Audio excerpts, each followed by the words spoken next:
Three waves of volunteers and the new earth, written by Dolores Cannon. 1945 में Hiroshima और Nagasaki पर एक atom bomb का हमला होता है और विश्व स्तर पर एक भारी विनाशकारी भविष्य का अनुमान लगाया जाता है। इसी दौरान धरती के और इस ब्रह्मांड के कुछ ऐसे रक्षक और निरीक्षक हैं जो हमेशा मानव विकास पर नजर रखते हैं और गाइड भी करते हैं। हिंदुओं के ग्रंथ इन्हें विष्णु कहते हैं, लेकिन विष्णु अकेले काम नहीं करते, उनके साथ एक पूरी फोर्स होती है। अब जो हिंदू नहीं है वो उन्हें साइंटिफिक भाषा में इस धरती के प्रोटेक्टर्स और वॉचर्स भी बोल सकते हैं। इन फोर्सेस का एक लॉ है और वो है नॉन इंटरफेरेंस, यानी वे मानव विकास के क्रम में हस्तक्षेप नहीं कर सकते। अब वे चाहते तो सीधा धरती पर आकर परमाणु हथियारों को निरस्त कर सकते थे, लेकिन उन्होंने दूसरा रास्ता चुना और वो था मानव के बीच जन्म लेकर उनके साथ रहकर धरती के एक्सटेंशन में मदद करे ताकि धरती विनाशकारी पथ पर ना जाए। इसलिए इन फोर्सेस ने मदद के लिए उन्नत आत्माओं के आने का आह्वान किया। उन्होंने कहा, पृथ्वी संकट में है, कौन वॉलंटियर बनकर धरती पर जन्म लेना चाहेगा। तो डोलोरेस कैनन ने अपने सम्मोहन कार्य से in three waves of volunteers की खोज की, जो कुछ सीधे सोर्स से आते हैं यानी ईश्वर से आते हैं और पहले कभी किसी भी प्रकार के भौतिक शरीर में जन्म नहीं लिया।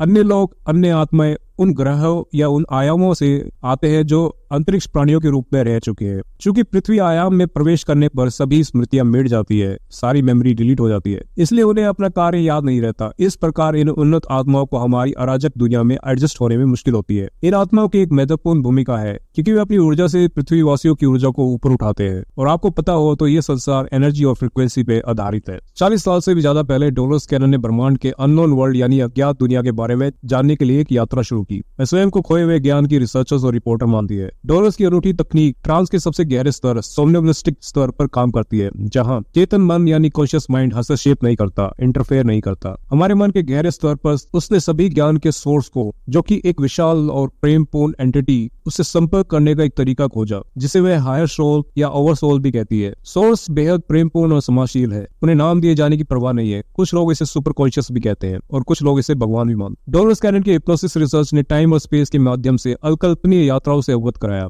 शुरू में डोलोरेस कैनन को उम्मीद थी कि पास्ट लाइफ रिग्रेशन के जरिए वह केवल पृथ्वी पर अपने क्लाइंट्स के पिछले जीवन जो कि उन्होंने पृथ्वी पर जिए उन यादों को उजागर करेगी, लेकिन पिछले 40 वर्षों की रिसर्च में उसकी बिलीफ सिस्टम काफी एक्सपेंड हुई। डोलोरेस ने बताया कि सब कुछ ऊर्जा से बना है और ब्रह्मांड में हर चीज फ्रीक्वेंसी और वाइब्रेशन पर निर्धारित होती है। इस समय पृथ्वी का फ्रीक्वेंसी और वाइब्रेशन बदल रही है और एक नए आयाम में उठने की तैयारी कर रही है जो कि अनगिनत दुनिया और ब्रह्मांड से घिरा हुआ है और उनकी तेज वाइब्रेशन के कारण हम वे देख नहीं पाते, लेकिन जैसे जैसे पृथ्वी की वाइब्रेशन उठेगी तो हम वो दुनिया को भी उजागर कर पाएगी। वैसे पृथ्वी जो है एक लाइफ लेसन सीखने के लिए एक स्कूल है, लेकिन ये एकमात्र ऐसी जगह नहीं है। इसके अलावा बहुत सी ऐसी जगह है और अन्य ग्रह भी है और अन्य आयाम भी है जहाँ पे हमारा जन्म हो चुका है और फिर हम वहाँ से कई तरह के एक्सपीरियंस लेकर आए। डोलोरेस कैनन के जो है काफी सारे क्लाइंट्स अपना पुराना जीवन केवल बताते हैं कि कुछ जीवन उन्होंने प्रकाश के रूप में व्यतीत किया है, यानी ऐसा भी ब्रह्मांड है जहाँ केवल प्रकाशमय है सब कुछ। इस तरह की उन्नत आत्माएं अपनी स्वेच्छा से समय समय पर जरूरत आने पर पृथ्वी पर जन्म लेती है। तो डोलोरेस ने बताया कि पृथ्वी पर आने वाली ऐसी उन्नत आत्माएं को उन्होंने